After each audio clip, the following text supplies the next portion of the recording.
આજની ધર્મકથા. પ્રણામ. પૂજ્ય પન્યાજી મહારાજ એમના ચરિત્રના બસ અંતિમ ચાતુર્માસ તરફ આપણે હવે આગળ વધીએ છીએ.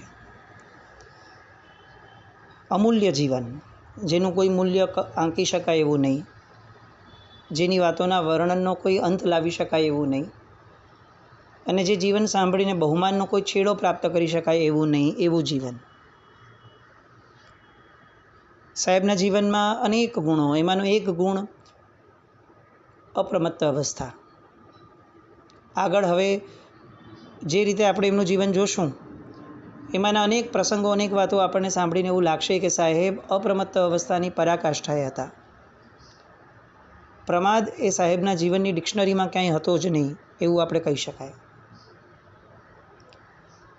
સાહેબ એવું કહેતા કે એમનું સ્વાસ્થ્ય જ્યારે સારું હતું ત્યારે એક સાહેબ વાત કરેલી કે જુઓ, શરીર સંબંધી વિચાર કરવો, સંસારના સુખની લાલસા કરવી, કીર્તિની કામના કરવી, કેવળ સ્વાર્થનો વિચાર કરવો અને હુંપણાનું મિથ્યાભિમાન કરવું, આ 5 પ્રમાદ છે જેનાથી આપણે દૂર રહેવાનું છે. શાસ્ત્રીય પરિભાષાના જે 5 પ્રમાદો આવ્યા ને એને સાઈડ પર રાખ્યા, મિથ્યા તો અવિરતિ કશાયવાળું. હવે એને અહીંયા સાહેબે બીજા 5 વિચારો આપ્યા. ટંકશાળી જેને કહી શકાય ને, પોતાનું મૌલિક એવું સાહેબનું આ ચિંતન. સાધક આત્મા માટે 5 પ્રમાદો એ કાયમ માટે દૂર રહેવા જોઈએ. કયા 5? તો કે શરીર સંબંધી વિચાર કરવો. નંબર 2, સંસારના સુખની લાલસા કરવી. નંબર 3, કીર્તિની, ખ્યાતિની કામના કરવી. નંબર 4, કેવળ સ્વાર્થનો વિચાર કરવો.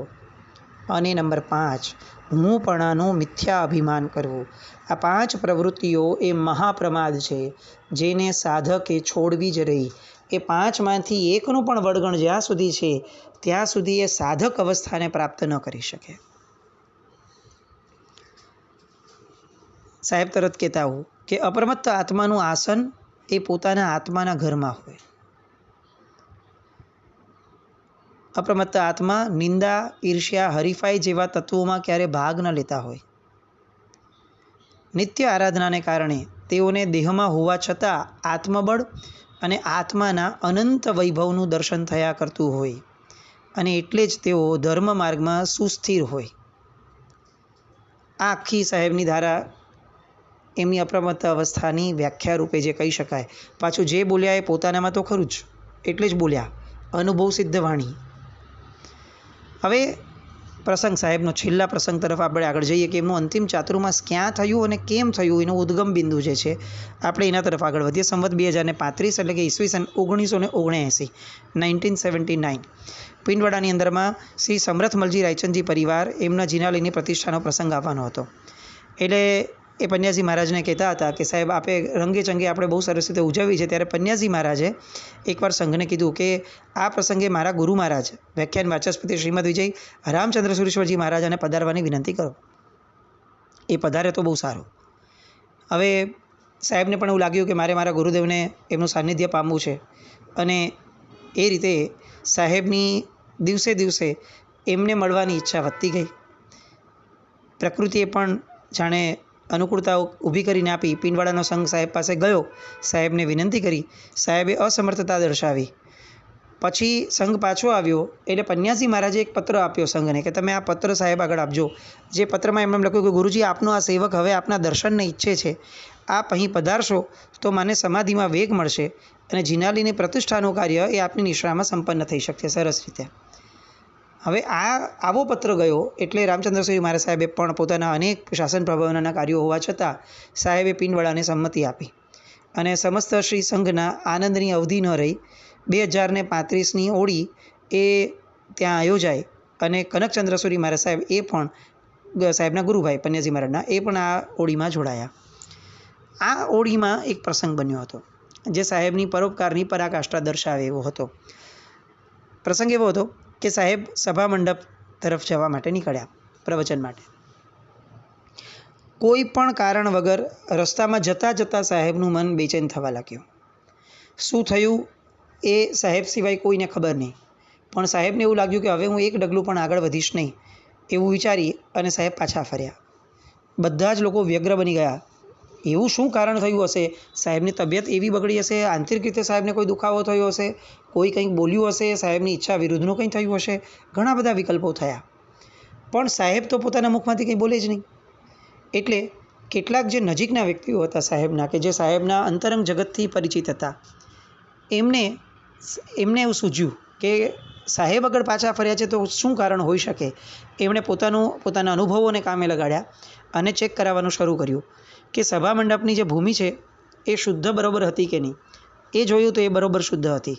પણ પછી ત્યાંના જે માણસો છે એ લોકો સાથે વાતચીત કરતાં કરતાં ઊંડાણમાં જતાં ખબર પડી કે એ જે ભૂમિને શુદ્ધ કરવા માટે જે માણસો રાખ્યા હતા એ માણસોને પૈસાનું વળતર ઓછું અપાયું હતું. જે નક્કી કરાયું હતું એના કરતાં ઓછું અપાયું હતું, અને એના કારણે એ જે મજૂરો હતા એનું મન કોચવાયેલું હતું.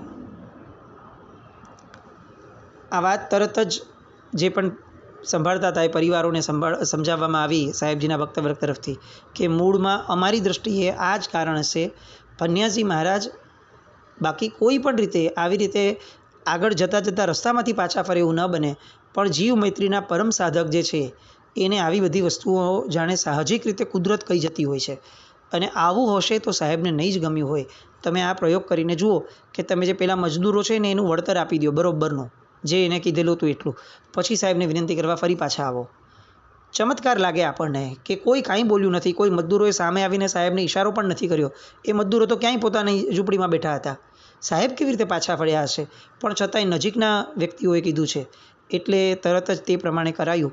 પેલા મજદૂરોને યોગ્ય વળતર અપાઈ ગયું અને ફરીથી એ પરિવાર સાહેબને વિનંતી કરવા આવ્યો કે સાહેબ પધારો. અને સાહજિક રીતે સાહેબ પધાર્યા અને સભા મંડપમાં પ્રવેશ કર્યો. મૌન શું કાર્ય કરે છે એ આપણી સમજણની બહારની છે. મજાની વાત જુઓ, સાહેબની પોઝિટિવ પોલિસી જુઓ કે સભા મંડપમાં પ્રવેશ્યા પછીથી પ્રવચન દરમિયાનમાં એક વાર પણ આવી વાતનો કોઈ ઉલ્લેખ પણ નહીં. સાહજિક રીતે બધું પતી ગયું. સાહેબની જે પાછળ ફરવાની નારાજગી હતી એ સાહજિક રીતે પ્રગટી, એ દૂર થઈ ગઈ. સાહેબે તરત પ્રવેશ કરી લીધો. કાર્ય સહજ રીતે ચાલી થઈ ગયું. સાધકનું જીવન કેટલું સહજ હોય કે એનો ઉલ્લેખ પણ નહીં. એટલે મહાનતા જુઓ કે પન્યાસી મહારાજ કે એમના એ જે વર્તુળ હતું નજીકનું, એમાંના એક પણ વ્યક્તિએ આ આખી વાતનો પછીથી ક્યાંય કોઈને ઉલ્લેખ પણ ન કર્યો. આ તો મહાત્મા હતા કે જે મહાત્માને આ વસ્તુ ખ્યાલમાં હતી કે આવું થયું હતું. કનકચંદ્રસુરી મહારાજ સાહેબ એમણે પોતાના પ્રવચનમાં પાછળના વર્ષો પછીથી પન્યાસી મહારાજની પુણ્યતિથિના દિવસે એમણે આ દ્રષ્ટાંત લીધું હતું. શું જબરદસ્ત આપણને લાગે કે એ ઓલા મજૂરોની પણ વેદના જે સમજતું હશે એવું હૃદય, એ હૃદય આ જગતમાં ફરી મળવું કેટલું અશક્ય લાગે આપણને. એ સમય હતો કે જ્યારે શિયાળાની રાત્રિઓ હતી.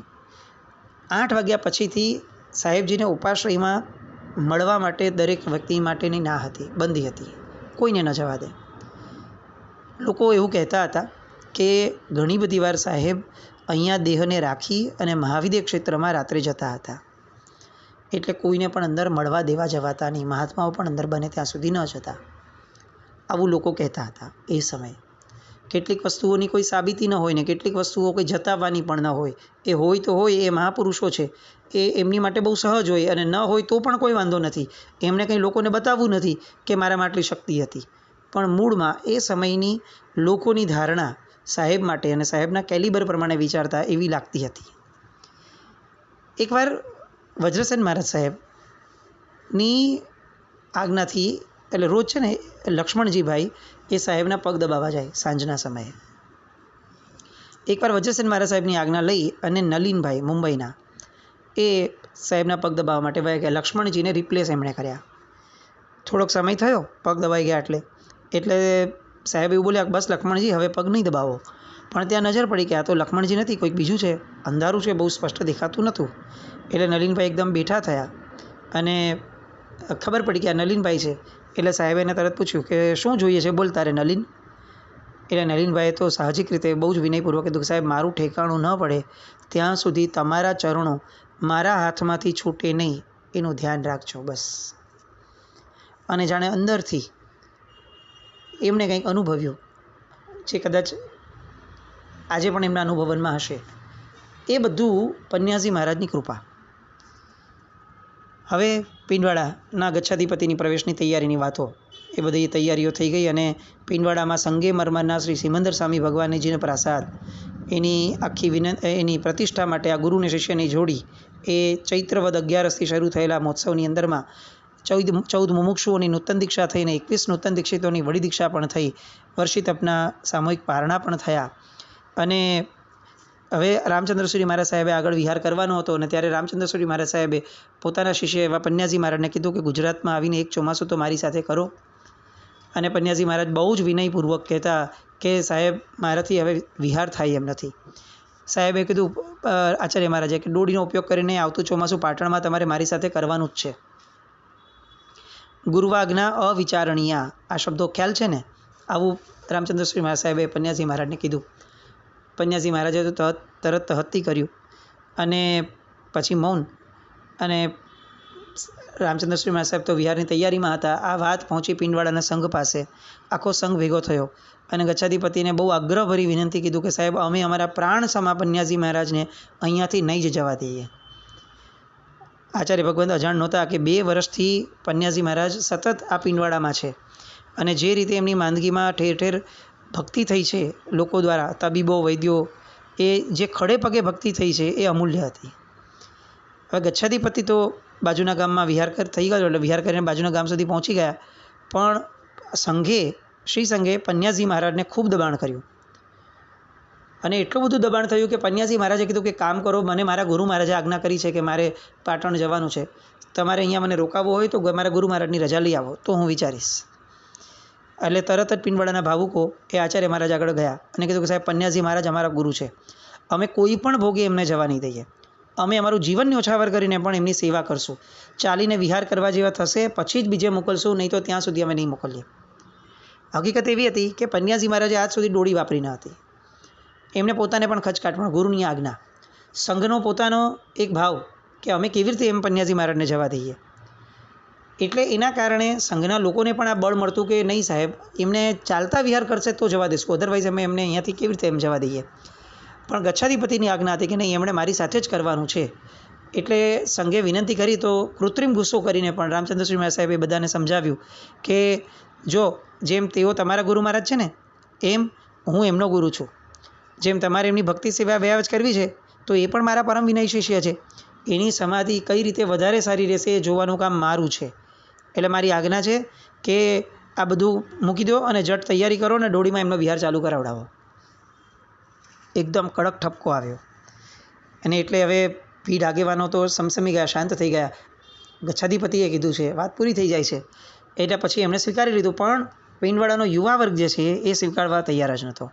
એ તો ભક્તિની પરાકાષ્ઠામાં જાણે હતો. એટલે બધાએ નક્કી કરી લીધું કે આવતીકાલે જો પન્યાજી મહારાજનો વિહાર કરાવવાનો પ્રયત્ન થશે તો અમે લોકો રસ્તા પર સૂઈ જશું અને આગળ નહીં વધવા દઈએ. જો પન્યાજી મહારાજની તાકાત હોય તો અમારા ઉપર ચાલીને જાય અને કરે વિહાર, પણ બાકી એમને નહીં જવા દઈએ. બરોબરીનો ખેલ રચાયો. યુવા વર્ગ કેમે કરીને માનવા તૈયાર નહીં.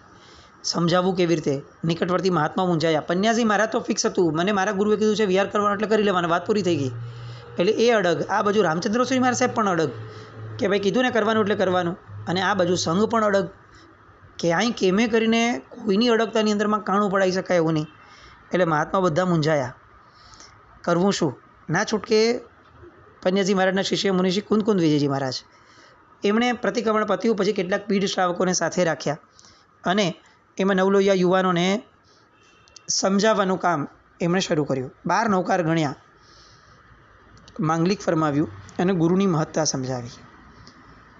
અને પછી એમણે છેલ્લે એમ કીધું કે જુઓ, જેમ એ તમારા ગુરુદેવ છે એમ અમારા પણ ગુરુદેવ છે ને પ્રાણ જાય તો જાય પણ અમારા ગુરુજી તો અહીંથી નહીં જ જાય એવી પ્રતિજ્ઞા જો તમે લઈને બેઠા છો તો આવા તંગ વાતાવરણની અંદરમાં મારું કામ તો એ છે કે હું તમારા લોકો પાસેથી શીખું છું કે ગુરુ ભક્તિ કેવી હોવી જોઈએ. તમારો ભલે ઉશ્કેરાટ છે પણ આ ઉશ્કેરાટ ભક્તિ ભર્યો છે એટલે મારું મસ્તક ઝૂકી જાય છે. પણ તમે એક વસ્તુ સમજો, આ બધું શ્રેષ્ઠ હોવા છતાં સામાન્ય સમજણ પરથી આપણે વિચારીએ કે કોઈ બીમાર માણસને હવાફેર જરૂરી ના હોય. હવે આવા આપણા ગુરુદેવનું નવજીવન આપવા માટે પણ, એક હવાફેર માટે પણ એમને જો તમે પ્રેમથી જવા દો તો એમના અહીંયા કેટલી ટાઢક થશે. તમારું હૃદય દુભીને જશે, એ જો જવાના તો છે જ. હવે એ જોશે કે તમારું હૃદય દુભાય છે તો આગળ જતાં એમનું સ્વાસ્થ્ય કેટલું બગડશે. એટલે એ વિચાર કરો કે જો એ જવાના છે, હવાફેર માટે જવું આવશ્યક પણ છે, તો પછી કેમ એમને આવા નબળા હૃદયથી વિદાય આપો છો? એક શબ્દ શાસ્ત્રમાં પંચસૂત્રકમાં ચતુર્થ સૂત્રમાં કીધો છે, જે તમારે ખાસ મનમાં રાખવા જેવો છે. આયો ગુરુ બહુમાણો. ગુરુનું બહુમાન એ જ મોક્ષ છે. ગુરુનું બહુમાન કઈ રીતે સચવાય એ જુઓ. અને એ રીતે એકદમ સંવેદનશીલ બની અને આખી વાત એમણે કુંદકુંદ વિજયજી મહારાજ સાહેબે મૂકી. યુવા વર્ગ તો નિશબ્દ બન્યો. બધાની આંખો એકબીજાને જોઈ રહી હતી, જાણે સંદેશાઓની મૌન આપલે થઈ રહી હતી. કેટલીક તો પણ રજૂઆતો થઈ સાહેબ પાસે, કુંદકુંદ વિજયજી મહારાજ સાહેબ પાસે. સાહેબે એનો પણ જવાબ આપ્યો. અંતે આવું બધું કરતાં કરતાં રાત્રે 12 વાગ્યા. બધા છૂટા પડ્યા ભારે હૃદયથી, પણ છેવટે નક્કી કર્યું કે આવતીકાલે સવારે સાહેબનો વિહાર થશે અને આપણે કોઈ વિરોધ નહીં કરીએ. કોઈને ઊંઘ ના આવી. 5 વાગ્યા ત્યાં તો ઉપાશ્રયની બહાર માનવનો મહેરામણ ઉમટી પડ્યો. 6 ટકોરા થયા. માંડ સૂર્ય પહેલાંનો જો ભગવો રંગ છે એ આકાશની અંદર આવ્યો હશે. ત્યાં સફેદ રંગના ઉજળી ચાદર લઈને બેઠેલા એવા ગુરુ ભગવંતો, એ બધા જ પરિશુદ્ધ પ્રેમ ધારી એવા ગુરુ ભગવંતો બધા ઉપાશ્રયની બહાર આવવાના શરૂ થયા. બધાની આંખમાં અશ્રુની ધારા વહેવાની શરૂ થઈ. સાહેબજીને વિહારમાં ચાલી શકાય એવું તો હતું જ નહીં, એવી તો પરિસ્થિતિ જ નહોતી. અને ડોળીમાં બેસવાનું સાહેબનું મન નહોતું. એટલે સાહેબ એવું વિચાર્યું કે ડોળી ભલે થાય પણ મારે વિહાર તો કરવાનો જ છે, તો પછી એ ડોળીનો લાભ સાહેબે પણ ઉદાર હૃદયે એ પીંડવાડાના નવલોવિયા યુવાનોને આપ્યો. શ્રાવકો દ્વારા થયું. શ્રાવકોની પણ કેવી બહુમાનની ઊંચાઈ, અને પન્યાસી મહારાજની પણ કેવી મૈત્રી, કેવો અજોડ ભાવ. ક્યાંય દુભવવાની વાત નહીં, ઉલટું સામેથી કીધું કે મારી ડોળી તમે ઉચકજો. અને આ રીતે સાહેબ બહાર નીકળ્યા. સાહેબજીને પોતાના ખભે પર બેસાડીને ડોળીમાં બેસાડ્યા. આ જન સમુદાયે મુનિ ભગવંતોને ચાલવા માટે પણ જગ્યા ન મળે એટલું માનવ મહેરામણ. મહાત્માઓએ વિનંતી કરવી પડી કે હવે બહુ સમય થઈ ગયો છે, અમને જવા દો. તો પણ માંડ માંડ જગ્યા નીકળી. અંતે ગામની બહાર આવીને પન્યાસી મહારાજે ડોળી ઊભી રખાવી અને કીધું કે સાહેબ, અને ત્યારે સાહેબે એમ કીધું કે હવે અહીંથી અમે આગળ વિહાર કરીએ છીએ. બધાને શાતા રહેશે, કોઈ ચિંતા નહીં કરો, અને દરેક સંદેશાઓ તમને પહોંચાડતા રહેશો. આવું સાહેબે જ્યારે જણાવ્યું, આશ્વાસન આપ્યું, ત્યારે લોકોએ સાહેબને ખાલી દર્શન કરવા માટે ત્યાં ઊભા રહી અને જતા જોયા. ત્યાં સુધી એક વ્યક્તિ સાહેબને છોડવા તૈયાર નહોતું. કોઈ જયનાદ કરવા પણ તૈયાર નહીં. માંગલિક ફરમાવવાનું શરૂ કરે સાહેબ, તો સાહેબ પણ નવકારથી આગળ બોલી ન શકે. એવું આખું આર્દ વાતાવરણ. કેવો પ્રેમ સંપાદન કર્યો છે સાહેબે એ પીંડવાડાના 2 વર્ષમાં. અને તો 15 વર્ષની અંદરમાં રાજસ્થાનમાં તો સાહેબે શું પ્રેમ, શું લાગણીઓને જીતી હશે. આપણી બધી કલ્પનાની બહારની બધી વાતો. એ વિહારનો સરસ મજાનો આખો ને આખો લાભ જે છે એ C.K. મહેતાના પરિવારે લીધો હતો. પીંડવાડાથી પેશવા આવ્યા ત્યારે નાના અંતરની ડોળીમાં પણ એમને અતિશય શ્રમ પડ્યો અને ત્યાં સાહેબને ગ્લુકોઝના બાટલા ચડાવવા પડ્યા. સાહેબની શારીરિક પરિસ્થિતિ એટલી ભયંકર છેલ્લા કેટલાક વર્ષોથી. આપણે આ બધું સાંભળીએ છીએ ને ત્યારે આપણને કેટલું સરસ લાગે છે કે સાહેબ કેવી ગજબની વિભૂતિ હતા. પણ આ આખો એક પર્યાય છે. બીજો એક પર્યાય જે શરીરનું કામ કરતો હતો, એ છેલ્લા લગભગ 10-12 વર્ષથી એ એટલી હદ સુધીનું આપણને વેદના જન્માવે એવું હતું, પણ સાહેબના જીવને ક્યાંય એની નોંધ જ ન લીધી. આપણે અત્યાર સુધી જે સાંભળતા આવ્યા છે એ બધા સમયે સાહેબની તબિયત કેવી હતી એ આપણી કલ્પનાના સીમાડાઓ પતી જાય ને પછીની આખી વેદના હતી. અને તેમ છતાં પણ સાહેબ પૂર્ણપણે જે વેદનાગ્રસ્ત છે એ મારું નથી, અને જે મારું છે તે ક્યારેય વેદનાગ્રસ્ત થતું નથી. આ એક સિદ્ધાંત ઉપર એમનું આખું જીવન સાહેબ વિતાવ્યું છે. માંદગી એ આત્માના ઘરમાં સ્થિર થવા માટે તો સહાયરૂપ છે. આવી સહાય તો કોઈ ભાગ્યશાળીને જ મળે. આવું બોલી બોલી અને સાહેબ પોતાના શિષ્યોને આશ્વાસન આપતા હતા. આજે પરિસ્થિતિ એવી કે આપણે બીમાર પડીએ ને ત્યારે આપણે લવારા કરી દઈએ, આપણે ભવિષ્યના કેટલાય નબળા વિકલ્પોને કરી લઈએ અને ત્યારે લોકોએ આપણને આશ્વાસન આપવું પડે કે ભાઈ થોડું શાંતિ રાખ, ડૉક્ટર આવશે ને બધું બરાબર કરશે. આ પરિસ્થિતિ જુઓ કે સાહેબ એમના સહવર્તીઓને અને એમના શિષ્યોને આશ્વાસન આપતા હતા. એટલે સાહેબની સ્થિતિ તો શું હશે એ આપણી કલ્પનાની બહારની વસ્તુ. પાછું આવી સ્થિતિમાં પણ વચ્ચે ગામડાઓ આવે, લોકો આગ્રહ કરે એટલે સાહેબ ત્યાં એ લોકોને પણ માંગલિક સંભળાવે, નવકાર સંભળાવે, ક્યાંક નાનું પ્રવચન આપવાનો પણ પ્રયત્ન કર્યા. પેશવાથી સ્વરૂપગંજ આવ્યા, ત્યાંથી ભીમાડા થઈ અને કિંવરલી પહોંચ્યા, ત્યાંથી પણ પાછું આગળ રોકાયા અને પછી આબુ રોડ આપ્યા. પણ ત્યાં 3 દિવસનું રોકાણ કરવું પડ્યું, કારણ કે હવે શરીર સેજ્જે પણ શ્રમ ખમી શકે એવું ન હતું. 3 દિવસ રોકાયા, પછી નાનકડો વિહાર કરીને અમીરગઢ અને ઇકબાલગઢ પહોંચ્યા. પણ અહીંયા સાહેબનું બ્લડ પ્રેશર ઘણું ઘટી ગયું. હવે આગળ વધાય એવું કોઈ જ ચિહ્ન દેખાતું નહોતું. પણ સાહેબની ઈચ્છા શક્તિ હતી, મારે મારા ગુરુએ કીધેલું આજ્ઞા પ્રમાણે મારે પાટણ પહોંચવું છે. બસ આ ઈચ્છા શક્તિના આધારે ફરી 2-3 દિવસે સૌ ચિત્રાસણી સુધી પહોંચ્યા. આ આખું જે પાછળનો ભાગ છે ને ચોમાસાનો, એમાં સાહેબની એક વાતો કરતાં પણ સાહેબની મનઃસ્થિતિ કલ્પવા જેવી છે. એ મનઃસ્થિતિની પરાકાષ્ઠાઓ, એની બધી વાતો માટે ફરીથી આપણે આવતીકાલે મળીએ. જીનાજ્ઞા વિરુદ્ધ કંઈ પણ બોલાયું હોય તો મિચ્છામિ દુક્કડમ. જૈનમ જય